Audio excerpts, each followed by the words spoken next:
Oke, sekarang mungkin saya akan menjelaskan tentang apa ya? Bagian-bagian yang penting pada PyCharm.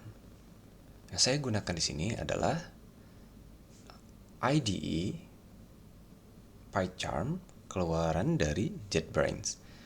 Nah, mulai dari sini aja. Di sini akan menunjukkan nama projectnya, folder, nama folder untuk projectnya. Nah, pada sebelah kiri, di sini ada panel project. Di sini akan menampilkan struktur dari projectnya. Nah, di dalam file project ini ada file yang sedang kita kerjakan. Ini ada file untuk environment tapi kita skip. Nah, file ini kalau kita buka, dia akan tampil pada text editor. Ini kita ulangi. Ada text editor yang di dalamnya kita bisa menuliskan codingan sesuai dengan apa yang kita inginkan. Nah, kemudian di sini ada dua tombol. Ini yang esensialnya, yang penting-pentingnya. Di sini ada tombol run untuk menjalankan codingan. Nah, untuk mengatur run-nya, kita bisa pilih di sini. Current file berarti file yang sedang dibuka saat ini. Nah, di sini juga ada debug. Apa itu debug? Mungkin akan saya jelaskan di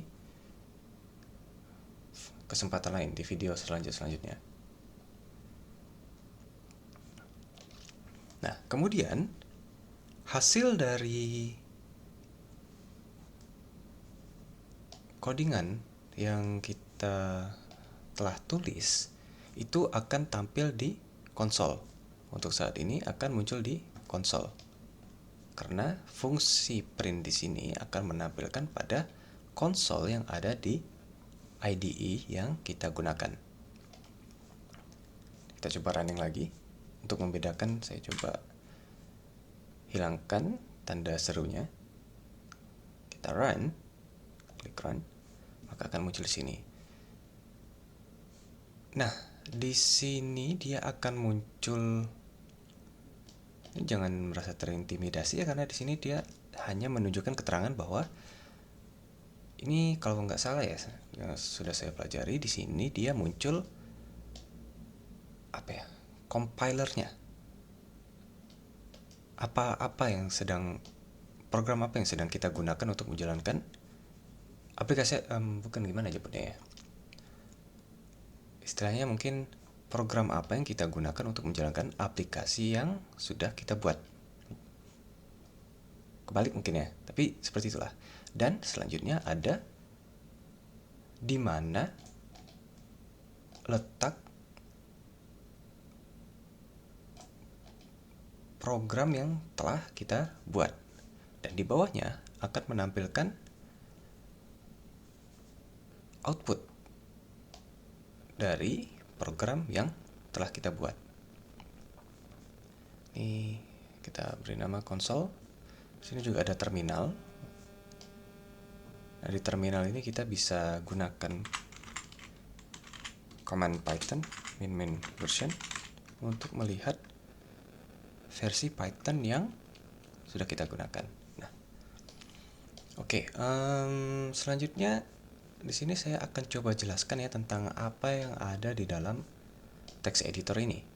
Nah, untuk text editor ini, di sini kita lihat ada tulisan ya. Kita mulai dari yang paling basic. Di sini ada print, buka kurung, di dalam kurung ini ada hello world. Nah, print ini merupakan fungsi bawaan dari Python-nya. Oke, coba kita tulis ulang. Print. Nah, ketika kita menulis fungsi, IDE PyCharm ini akan menampilkan sugesti. Sugesti itu maksudnya apa saja yang bisa kita gunakan. Dia akan menampilkan suggestion. Misalnya di sini, dia akan menampilkan apa sih yang possible yang bisa kita gunakan di sini. Nah, karena kita ingin menampilkan sesuatu pada konsol, kita gunakan fungsi print. Bisa klik atau bisa tekan tab. Oke. Nah, di sini akan muncul juga keterangan apa saja yang bisa diisi di dalam tanda kurung ini. Nah, di sini karena kita baru belajar, di dalamnya kita bisa mengisikan kata-kata. Kata-kata ini dalam bahasa Inggrisnya itu bukan dalam bahasa Inggris ya. Dalam bahasa umum pemrograman biasanya disebut dengan string. Apa itu string? String itu adalah kumpulan dari karakter-karakter. Jadi misalnya kita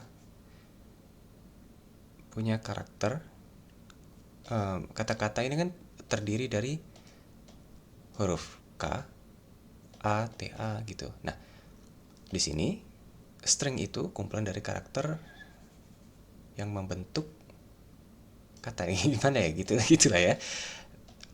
Nah, string itu ditandai dengan adanya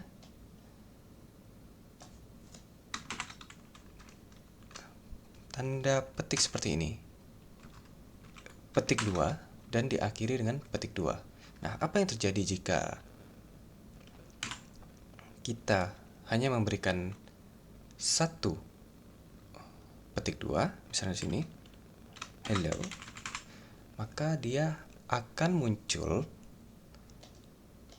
bahasa Inggrisnya squiggly line di sini ya. Kenapa? Karena IDE ini sudah cukup cerdas ya, di dalamnya dia sudah